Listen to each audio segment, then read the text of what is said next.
I think first off the event itself, soccer, it's Oktoberfest, unbelievable. Everybody had told me about it, and the lead up to it and everything else was you're seeing everything, the tents going up and all of that. I don't think there was anything that could have prepared me for how great the event was. Massive crowd, a lot of alumni back. Just a great event, really social event to get people together and support Creighton soccer, and just overwhelmed with how much support we had from everybody, from administration to donors, to alumni, to people coming back. It was an amazing experience. And then obviously you get two great teams in to play against. St. Louis, a fantastic opponent, great game, so proud of the way we played, the way we competed, the way we were organised, the way we defended. And we're maybe a wee bit unfortunate not to take a result from that and get a win. But a draw was probably a fair result. Two very good teams, and a great event matched a great game as well. I'll start it off. Record-setting crowd. We broke the attendance record by nearly 1,300. Wow. And what did the crowd?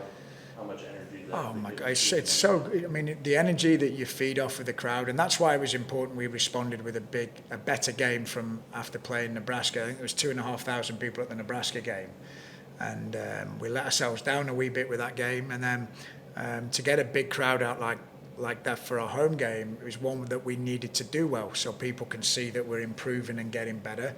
And the crowd was awesome. They got behind the team. It was really nice to play in front of that many people.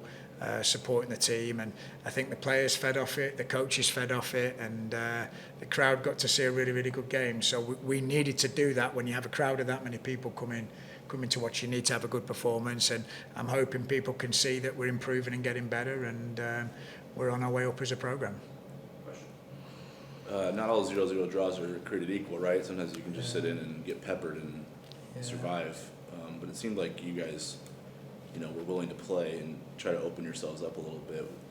Did that help you kind of grade out the performance a little bit more because it was more balanced and you guys were you were the aggressors, especially the last 30 minutes? Absolutely.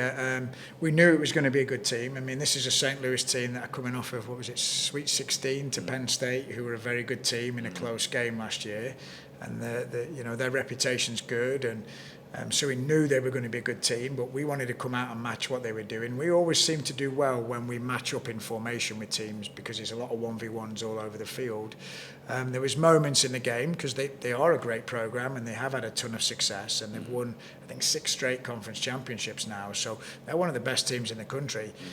So we knew we were going to have some moments in that game where they were going to be on top, and when they were on top, we had to manage those moments successfully, which we did.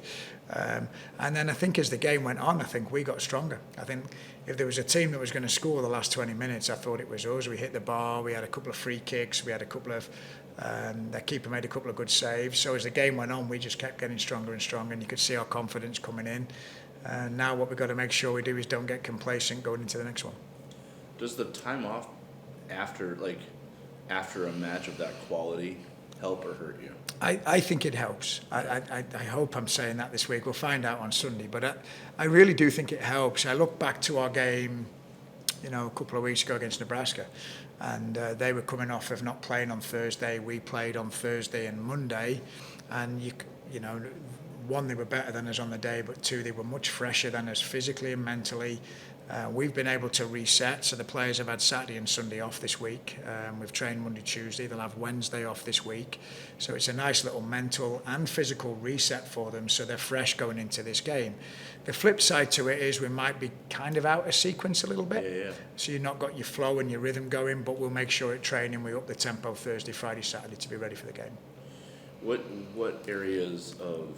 Well, especially because, like you said, the match opened up, so there was a lot of 1v1s going on, and I know early in the season, you weren't, in love with the way some of those 1v1s were playing out in favor of the opponent or you.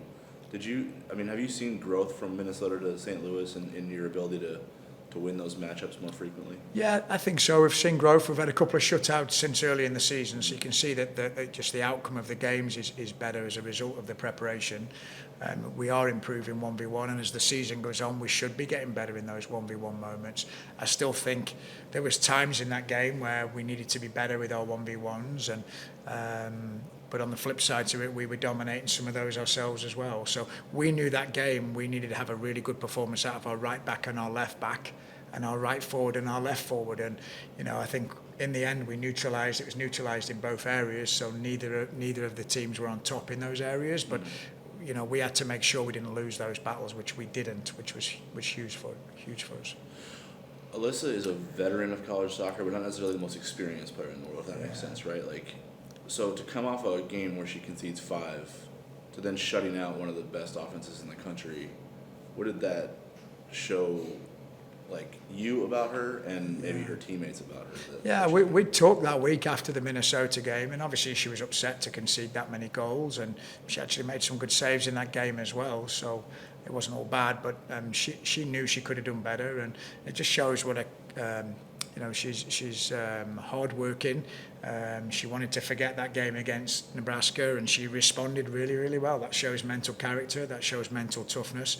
Being able to respond from those moments, absolutely fantastic. And she's courageous, she's fearless, she's talented, she's dynamic, and she's a fantastic goalkeeper. And that's what top-level goalkeepers do.